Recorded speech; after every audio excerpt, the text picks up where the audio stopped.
Hi there, folks. Welcome to another episode of Wild Talks. This is your moderator, Yetmir Troshani from Shkodra, Albania, and I am truly excited about today's talk. It has been a real blast getting to know many wildlife photographers while interviewing them for the past year now. And this is true especially today. This time around, I have the pleasure to introduce a unique wildlife photographer with lots of achievements and key artistic vision, which manifest gloriously, if you will, through his breathtaking photography. With us today, the well-known wildlife photographer, Bernt Østhus. Growing up near a mountain village in Norway, Bernt was surrounded by breathtaking nature all around. His fascination for wildlife was developed through numerous hiking and hunting trips with family and friends. Wildlife and nature photography is a hobby of great importance to him, as he states, a welcome break from hectic workdays. Furthermore, Bernt was awarded a Nature Photographer of the Year in Norway in 2014, 16, 17, 2019, so many, and has been awarded regularly in international competition the last few years. Recently, he won the first place at Siena International Photo Award, which is one of the most significant photo competitions, boosting about 50,000 submitted images from more than 150 countries. I'll make sure to post the link of his website so you could find out more about our wonderful guest we have today. Welcome, Bernt, to Wild Europe. With a desire to find out more about the man behind the camera today, we'll try to dive into your overall depth of artistic approach with respect to wildlife photography. So rather from the creative side of things, my first question is about what are some key stages you would say your photography progressed throughout the years? Thank you very much, Yetmir, for having me and for that very generous introduction. So I think that it was the words were too kind to me. But anyway, to your question, as most of us, I guess I started off by basically making depictions of animals that were around me, getting a sharp photo of something. It was more than enough in the first few years, and then after having mastered the basic techniques and learning more about the animals, the interest went more in the direction of creating nice images to look at, to do something about the composition, to do something about the atmosphere.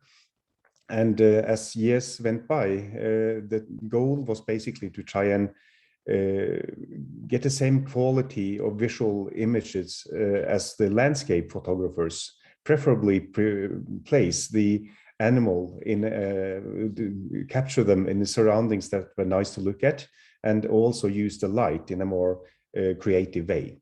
So the last few years, I've worked a lot with backlit situations, and obviously also different kinds of techniques to use the light to highlight what I would like to get out of the situation.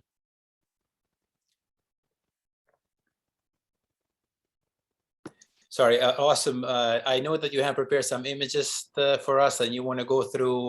Would that be okay? Is that a good time to start, perhaps? Let's do so. What I've done, I've picked a few images.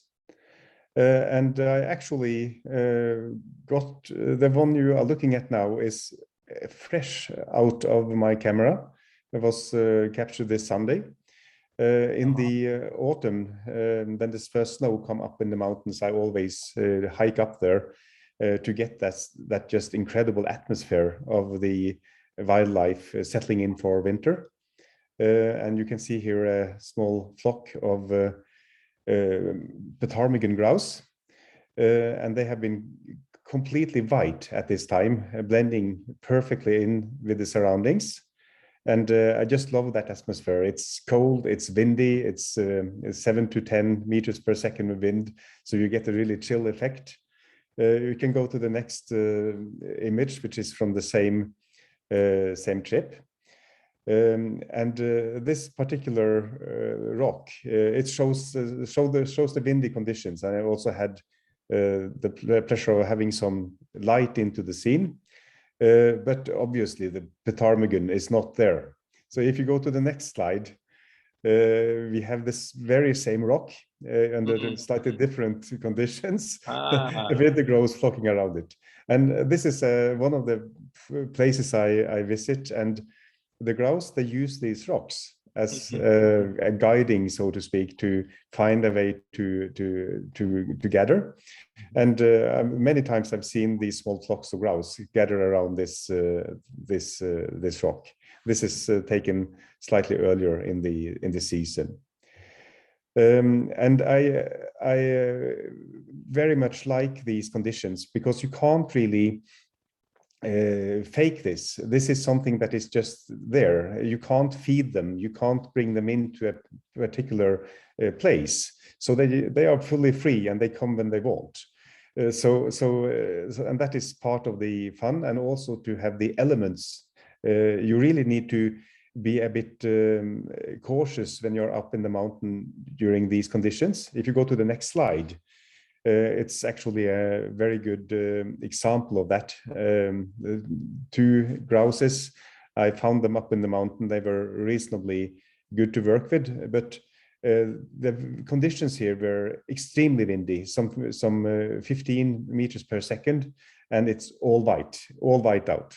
So you need to have proper clothing and the ability to just nest in to prevent yourself from being a victim of the harsh conditions up there. How far are you from the subject here?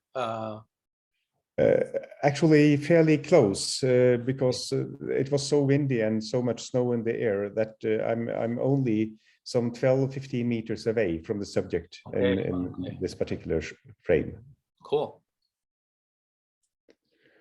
So, and but also these conditions with whiteouts and animals on snow, I really like those. And I've taken a lot of learning from a French photographer, Vincent Meunier, who is a master of these scenes with animals in white conditions. And this was a special occasion because it's captured in the middle of summer, in the first week of June, in the mountains of Norway. And normally the snow would have left. But this particular year, it was 2 years ago, or 1.5 years ago, the great snipes, they are displaying in this area. And they were not able to display on the normal places because of all the snow. So they were displaying down in a brook with running water, basically to avoid the snow, and they were fighting and it was just a fantastic scene. But then in between, they jumped up on the snow to rest. And this was an example of that. Great. That's great. Can you tell us a little bit more about your philosophy with respect to composition, foreground, background, your overall approach before you shoot a photography? I think it would be very beneficial to share that. Yeah, that's a good question. In most situations, you are planning or thinking through those issues before you actually do the shot, and you have some idea as to what you want to shoot. In this particular situation, I noticed that the birds, they flew up on this edge, sitting there, and I positioned myself with this small bush behind, out of focus. And in this case, in order to have the right movement in the image, I compose so that the bird is looking out of the image. It creates some more depth and feeling in the image.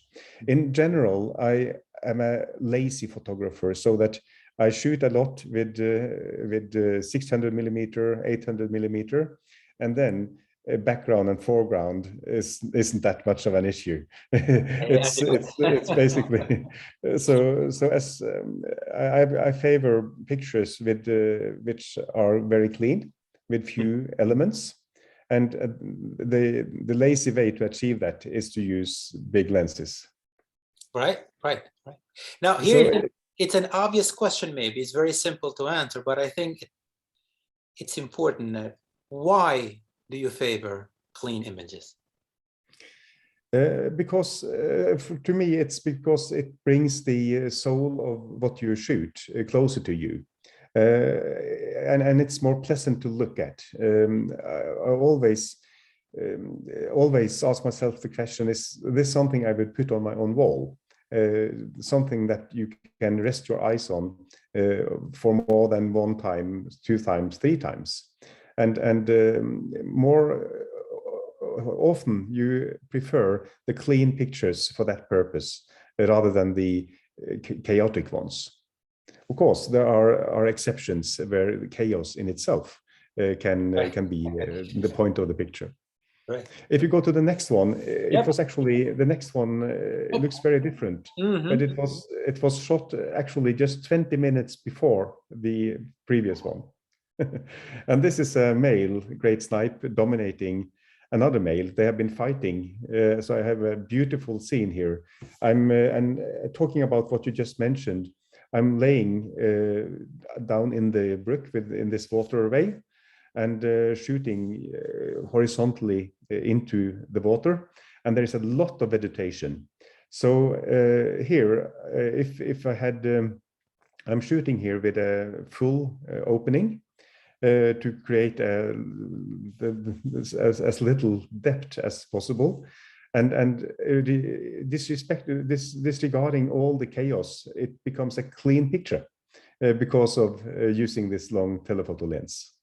So here I'm probably some 20 meters away from where it's happening and shooting directly through the vegetation. Yeah, and the scene is backlit, of course. Yeah, it's so amazing to see. It's such a busy picture, but yet it has a peaceful to it. Like you can focus it, your eyes are taken with the subject and they just stay there, and everything is complementary. So I really appreciate your approach to this. No, it was a special situation, and I will most likely never experience something like that again with the snowy conditions. It was 1 meter of snow in June, and so the summer came very late. That year. So, and if you go to the next one, this is a very different type of photo. This is a horn grebe, and in this particular situation, my goal, it's a very dense and dark forest behind this water mirror. And the reflections, they are actually created in front of the bird. It's reflections in the grass between me and the bird. I'm shooting straight through this grass and exposing very dark. Basically, it's for the highlights not to burn out. And the target here was basically to create something with creative value, to have a nice composition of these reflections in the grass. And you have to do quite a lot of frames in order to get it right. But in this particular image, the positioning of the head of the bird got right compared to these reflections. And there are multiple moving parts here. The bird moves around and the grass is moving around in the wind and so on. So you have to have a bit of luck. But the initial idea was to create something like this. And if you just have that determination and plan for it, it happens. All right. So what do you, I looked at your Instagram, and I know you definitely master the backlighting shots. For one photographer, in order to achieve this, what should it have in, like, what do you need to have in mind in order to achieve this quality of an image, like backlight approach to the image? What do you need to keep in mind as a photographer? No, in general, I tend to expose the images. I never use automatic as an. I use full manual exposure because that way you have full control of the light. Mm-hmm. And I tend to expose so that the lightest elements of the picture almost burn out. So basically, use that part of the light to create the boundary, so to speak, and then I have to lift up, so to speak, the darkest items if necessary. In this case, I wanted everything to be as dark as possible, so there is probably up to 8 stops difference between the light and the dark here. So it's a lot. Mm-hmm. So in this case, it was fairly simple. I exposed the light parts almost burning out, and then the rest of it did itself. That's very so in general, I use the highlights as the basis for the exposure and put it all the way up. Very nice, very nice. Thanks for sharing that. So the next one, I don't remember the order here. Yes, that's a similar type example. Mm. It's a bit tricky image to expose because the white water is so light compared to the surroundings, and it's very easy to burn out. So here I used the same approach. And I noticed a lot of birds flying in front of this waterfall. So I positioned myself in a boat outside of this waterfall and exposed again so that the white almost burnt out. Mm. and got this frame, which was probably the better in this series. Mm-hmm. So I would assume you couldn't emphasize more the importance of shooting in RAW because you have a little bit more capacity to bring back details. Is that correct? Yeah, definitely. There's no alternative to shooting RAW. Indeed, yeah. No. Yeah. So especially when you work with these kind of situations, you need all you can get. And I'm the particular camera brand I'm shooting with. They are probably not so good in some of my friends that are shooting with Nikon. They have amazing ability to pull out details from the dark. I'm shooting with Canon, and that's a weakness with Canon, which has annoyed me a lot from time to time. But hopefully, it's getting better. Should you move on to the next image? Yes, please. So this is a capercaillie, and I grew up in the forests of mid-Norway. The capercaillie was the king in the forest, and as I was a kid, I used to visit the lek, where the display, and this is the dominating male on this particular lek, a massive bird, probably more than 5 kilograms heavy, and he was in total control.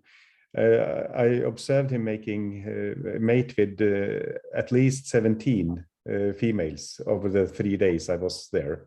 And here again, extreme backlit scene where the rising sun comes in between the trees. So in this particular scene, I have again almost burnt out the highlights. And then pulled back in the dark in the post-processing.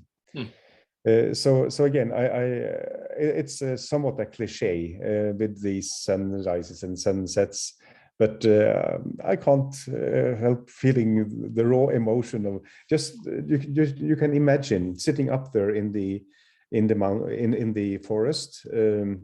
not the sound, but the birds displaying, and you see the birds running around, and then you get this magic light coming in. The light typically lasts for maybe a minute, maybe even less, and you are awestruck when you see these scenes, and it's a great. It's always been an ambition for me to be able to capture those glimpses of beauty. And the bird is beautiful in itself, and when the lightning is like this, it's just touches a nerve in me. Yes, absolutely. You can, I mean, just the whole frame itself, it's just, you cannot stop looking at it. It's so gorgeous. It's really awesome. And then the fact that the way you manage everything, and like from the subject to lighting to the frame to the compositions, I mean, to the details, it's something to really appreciate, and that's really awesome. If you look at the next one, it's also I like animal behavior, and all of us who has been working with wildlife has worked with that part. These are two wild reindeer fighting. It's actually late in the rutting season, so the first snow had arrived here, and I got this magical scene where these two bulls started fighting on an edge just as the sun was coming up. So again, in this situation, I had no chance of getting anything but a silhouette. If I did, so the sky would be white if I were to get any kind of That's right. That's right. Yes. So but I think it worked well in this situation, and you also see the sun, the low sun hitting the snow that is kicked up. So again, this is a situation that is similar to the one I started with. It's up in the high mountains. You have to hike for quite a few kilometers at times to get there, and it's a great reward to be able to see this, not only capture it, but to be able to be there when it happens. Yeah, and definitely the behavioral shots, like something about them that truly connects the viewer to the photo. But here it's a lot more: the lighting, the silhouettes, the action, you can see everything. And it's unique, the dramatic contrast in it. It's just really, it's very strong at the same time. So bringing all the elements together, it really puts the photography, it seems, inside. But behavior, oftentimes you hear from folks who've been photographing for quite some time, that it's something that needs to be depicted on pictures. So this is a great manifestation per se. So it's the same with the next one, which is a different type of behavior. It's the opposite of the previous scene. This is calm, and this was actually captured this autumn in the neighborhood of where I live. It was a beautiful night with dense fog. The fog was lifting somewhat, and again, this is a testament to the new cameras without any noise. So I was able to observe these two animals coming up. This is a place where these red deers typically come every day in the morning and pass and go to the place where they rest for the day. And they stopped and had this private moment, so to speak, where the mother was cuddling the little one. And again, the atmosphere here is the fog and the quiet animals. They're not aware of me at all. These are very, very shy. So I couldn't have done this shot without alarming them 2 years ago. So the mirrorless cameras are just amazing for us wildlife photographers. Indeed, and this is another great picture indeed. Yeah, wonderful, very peaceful, very. It was such a moment. Yeah, in spite of all the chaos around, you have this original forest with all its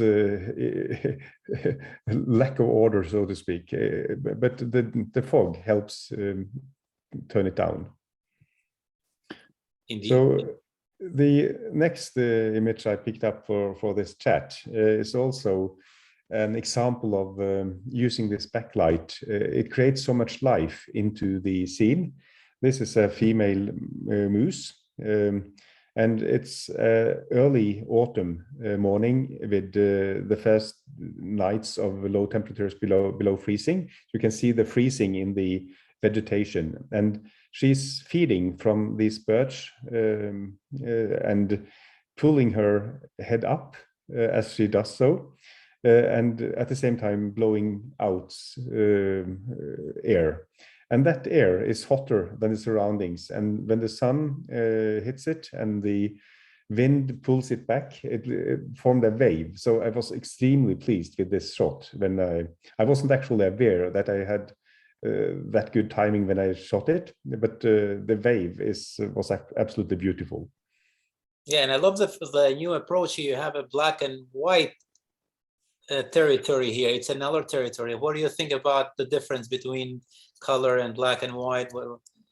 The reason why I did a black and white of this one was that it was almost surreal orange because the sun is straight behind here and very, very low. So the light was very orange. So it almost looked surreal. And I thought that black and white here caught the serenity of the scene. It became calmer and you got more contact with the moose that way. It was the colors became a distraction in the original photo. Yeah, it makes sense. Makes sense when you look at it from that perspective. So you thought that the frame will look more profound turning it black and white due to what you described. So definitely. Yes. And that is something you see from time to time. I very much like black and white photography. So I convert quite a lot of my captures to black and white. That's cool. Yes, and if you go to the next one, this is more of the same. This is also a scene that is this is a bit late in the morning. It started off with being completely orange, then went to white because the sun came so high on the sky, but it still had this magical fog. And these are two red-throated divers. And again, I like this experimenting with frames where the birds become a small dot, but still they attract all the attention in this image. So that is also something I've done more and more over the last few years.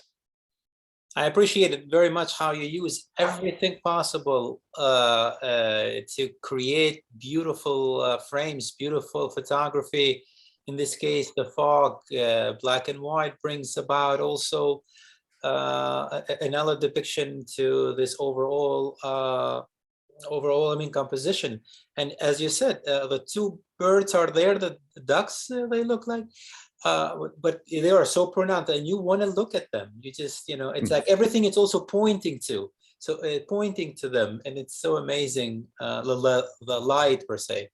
So very nice, beautiful. But it also comes back to the experience when shooting these scenes. It's almost a religious experience to see this because they are floating around, they're changing positions. The fog is changing all the time as the sun rises. So it's just, it gives you a deep, good feeling to observe scenes like this. You can't be calmer than when you experience things like this. Yeah. And it's amazing, just one thing, that how genres can start to intermingle, like landscape photography, nature photography, wildlife photography. In this frame, you see them all, and it's like how genres can start to so they can start to mingle. And I guess the more you learn about different genres, also, I guess it gives you the edge to introduce more, I guess, to your frame. Not simply a bird there, but just gives you another, like almost giving you a new vision to the entire photography. That's true. As I mentioned at the very beginning of our chat, more and more trying to shoot wildlife in their environment and basically try to create a good landscape photography, but with wildlife present. So you will see that in a couple of the other examples I've brought here as well. If you go to the next one. Yep. This is another example of the same. This is a polar bear, early autumn in Spitsbergen. And you have the first snow coming, and this bear is preparing to cross the fjord to start swimming.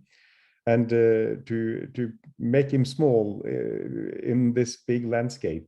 And it's almost monochromatic from the very beginning. It's lightly blue and brown and white. And you have all these lines in the background pointing in the same direction as the bear, and it's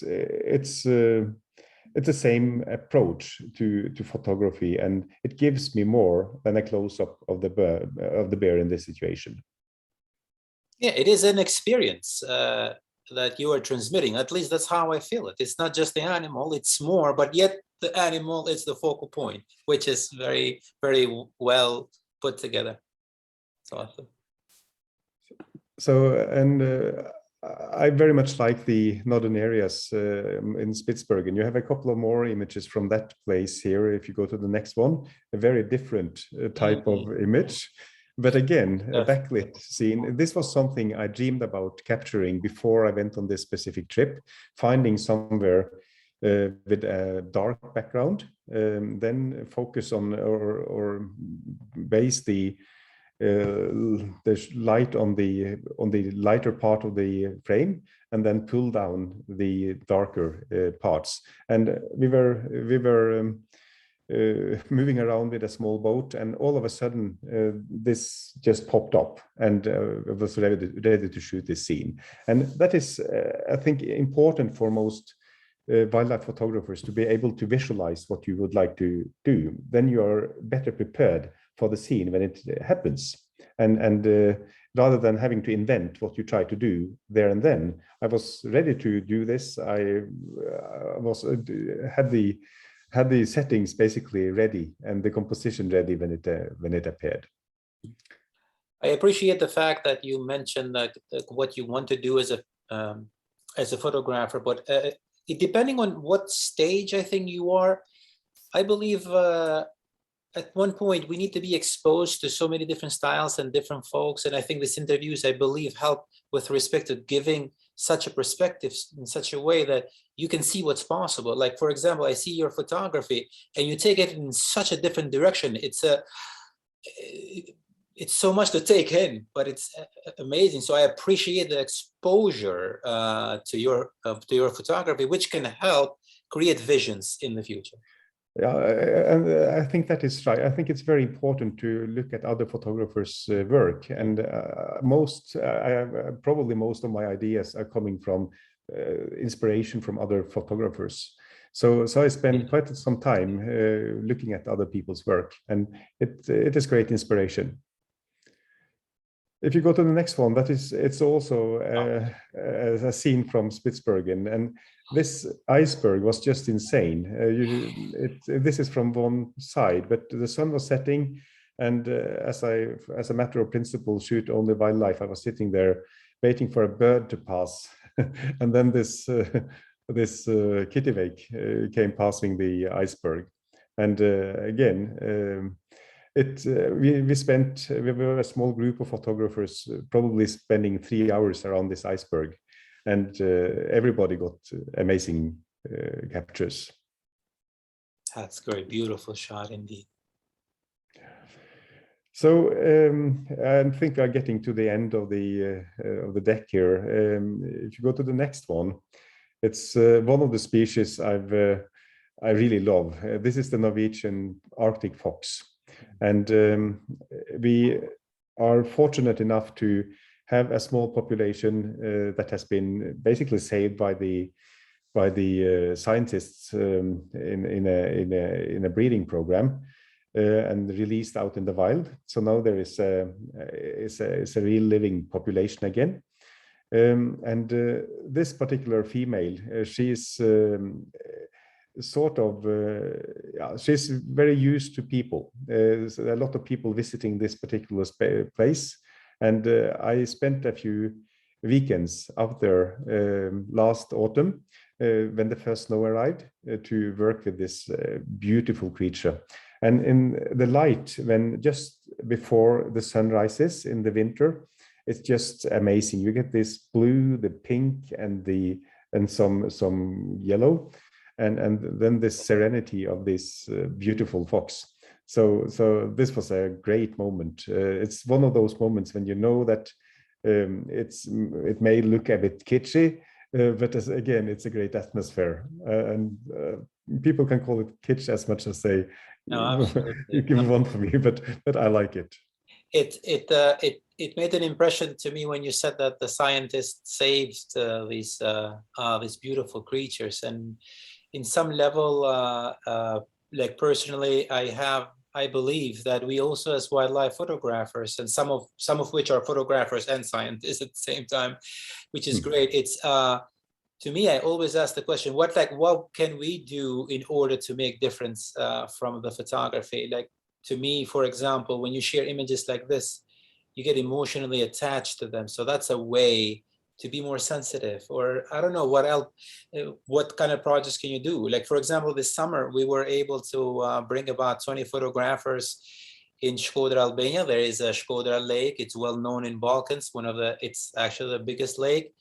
And the idea was like just to get together and just like, what can we do? Like, what kind of ideas can we bring in order to raise the voice of the conservation and get together and make amazing things like this happen? So I appreciate that type of effort. And this image is amazing. And the next frame, the last frame, is a frame of it's actually the same animal in a different day. And she was, I saw her just resting there and started moving slowly towards her with a very, very long telephoto lens. And she kept this eye on me, and it was so fascinating. She pretended to be sleeping, then opened the eye, and I decided to try and get this frame with a very, very tight composition with no environment around. This eye is just I was so happy after being able to capture this situation, and it's actually a situation I've dreamt of for years, and then all of a sudden it happens and you're able to get that particular scene. So that is it's one of the frames I've put on the wall in my own home. Yeah, and this is the image that won, right? The award that we talked about in yeah, it did not win, but it was highly commended. Okay, right, that's Vienna. right. Yeah. Amazing, very good. So I'll hit stop sharing here. We'll come back to the. Okay, awesome. Thank you so much for sharing those pictures, but mostly thank you so much for sharing your experiences. And definitely, I have a last questions. I thought about it. I thought about that you have achieved so much with your wildlife photography. So from that perspective, where do you see your photography going in the future? I mean, what do you think your next chapter of your photography is? I guess what I'm asking about is your future goals, dreams, which inevitably, I believe, can enrich your passion and purpose. It's a very good question, photography is a hobby for me, and I enjoy all aspects of it. Mostly, obviously, going out there and taking the images, but I also enjoy the planning process, the thought process. Like talking like this, you start thinking about scenes you would like to capture. And that is I think that is an evolution. It's nothing. I'm not thinking of anything revolutionary at all. It's basically an evolution. When you are working with scenes, you get new ideas to new scenes, and trying to. I exclusively work with wild animals, so that that are basically free out in the nature. I do not do baiting and stuff like that.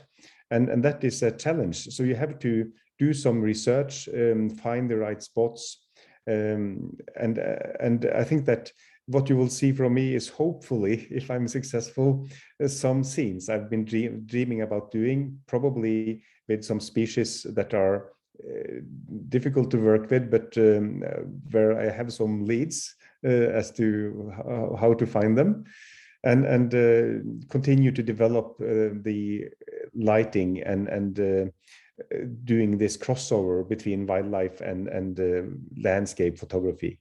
So that's where it's going for me. Yeah. A very boring answer, but that's how it is. Okay. Well, by the way, just as a last question, have you photographed outside Norway, or mostly you? Very little. I have been to Finland a couple of times. I've won awards that where the prize were to go and photograph wild animals in Finland. And I've also been 2 times in Alaska for the same reason, award trips. But I haven't, and then obviously to Spitsbergen. So but I have so much more to do in my local environment. There's so many ideas. And even if I started shooting every day, I wouldn't run out of ideas for the foreseeable future. So I'm actually focusing on my local environment and going to stay there. Right. Yeah, and I think another thing about focusing on local environment, I've noticed the fact that you become really good at certain species that you photograph when you spend a lot of time, because you're also learning their behaviors, you're learning, and you're becoming you're enriching per se a type of your style with respect to versus let's say if you photograph all over the world. I think it's great, it's an adventure. I love meeting friends and doing that. We're going to safari, as I mentioned, very soon, and maybe in Switzerland and Spain also, and it's fantastic. But I think you really become really good at photographing the subjects that they are close to you. I think that's a conversation we had also with our friend Stefan from Germany. You can create almost styles and uniqueness when you know your subject, and you know them by having them close by, I guess, by studying them. I think that it comes back to having visualized what you want to shoot. And if you get to a new place, you don't know anything about it. It's not the same to read about it than to experience it. So my experience is that the first time I visit somewhere, the quality of the images are not so good, but the experience is great. So again, that in itself is a reason to travel and experience new things. But if it is for the photography and to create a great image, you probably need to go more than once. Absolutely, absolutely. Well, with this, I think we'll call it a day. Thank you so much for being part of this experience. It's an honor to have you, and I'm sure the folks who will see this interview will, if they have a question, I hope, or two, I hope you're open to answer them. Like I said, we're about 100 to 200 photographers that we share, and we are just building community. And thank you so much for sharing your artistic vision. Appreciate it. It was my pleasure. Really enjoyed our chat. Thank you very much.